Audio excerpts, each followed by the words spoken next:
Obviously, a great victory for our program the other night. Our guys really competed. I thought we defended. I thought we rebounded. We stuck to the game plan. Really good basketball team. Incredible environment. I thought we made timely shots. We got timely rebounds. A couple of end-of-clock type situations where MJ really pulled us out of a tough spot. I thought Lamar did the same thing. And for the first time, I really believe the last 4 minutes we executed offensively and defensively. Give Cassius credit, man. He hit some really difficult shots. Drifting left. We were draped on him. Contested. I mean, he's a big-time player. Some of the plays that he made. But also give us credit on the other end. I thought Lamar made big plays for us. Out of a timeout, made a great pass to Johnny, making his free throws. Some really great plays by a team that was totally laser focused on the task at hand. And that's what it's got to be moving forward. We had a good workout this morning.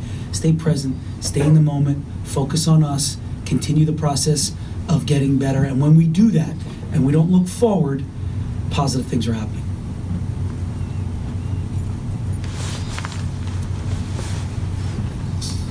I got all dressed up for you today. Thank you.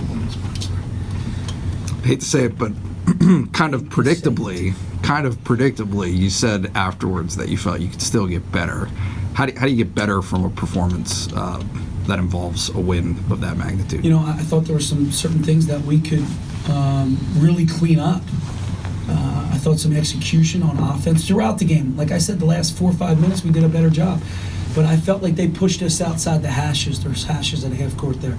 And we never want to have our offense that far out towards half court. You want to play inside the hashes. You always want to put pressure on the paint. I thought they did a nice job of denying our wings, denying Lamar on the elbows, really to force our hand to trust our concepts. So that's on the offensive end. On the defensive end, you know, you're hoping Cassius doesn't even shoot them, which we did a better job the last couple minutes. However, he still got them off. So I think our ball screen defense, our dribble and handoff defense can get a lot better. I was excited about our rebounding, though.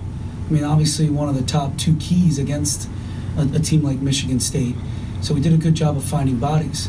But that's we can always get better in those areas and then convert, especially early in the second half. I thought they got some easy ones in transition defense where we could definitely improve on. To add on the rebounding, you were a few minutes into the game before you got your first one. You were in like a 7-0 hole or 6-0 hole. Was that a point of discussion initially at that part of the game? You know, since Minnesota, it's always been a part of discussion, even more so than ever. I mean, Minnesota was able to get 18 offensive rebounds on us the first time around. So you talk about it, well, we've done enough talking, now we're going to work on it. And typically you're not doing rebounding drills this late in the year, and I think we had to. So I thought we did a really good job from that point on. To only give up 7 offensive rebounds against Michigan State is really encouraging. Can you talk about the job that Miles and Mike have done adjusting to a different role? They're still playing minutes, but sometimes for kids, being taken out of the lineup could be a blow to their confidence and obviously blow to their ego. Yeah, right. Everybody's got an ego now, and I think it just shows you their character. And they're about winning. They're about the team. We know Mike's ups and downs, but the fact that he said, "Okay, whatever we need to do to win. I'm a senior. I want to win. I'm going to do that." And I was like, "This might be the best thing for me to get my confidence." Well, and it's working. It's working. And those guys know that. You know what? We're in better position. We're winning games, and I'm playing critical minutes. I'm playing starter minutes anyway, but I'm just watching it for the first few minutes from the sideline. And for that to work out the way it has, what sort of message does that send to other guys who may not be starting, who think maybe they should be? Yeah, you know what? Buy in. Be an all-star in your role. Buy in. On any given night, it's going to be your turn or your call, or it's going to be my decision to play you. And don't get ready. Be ready. So when you step on that floor, you can produce and make an impact on the game. Looking ahead at Minnesota, there was... That's good, ahead, just to Minnesota. Good. No real love lost at the end of that game, or throughout that game, really. Where does that kind of fall on the emotional tapping into scale? I mean, maybe it just seems worse because it happened on TV and we saw it. I mean, what do you do with things like that when you go back into a second game? Put that in the past. That was how long ago was that? I don't even know. It's in the past.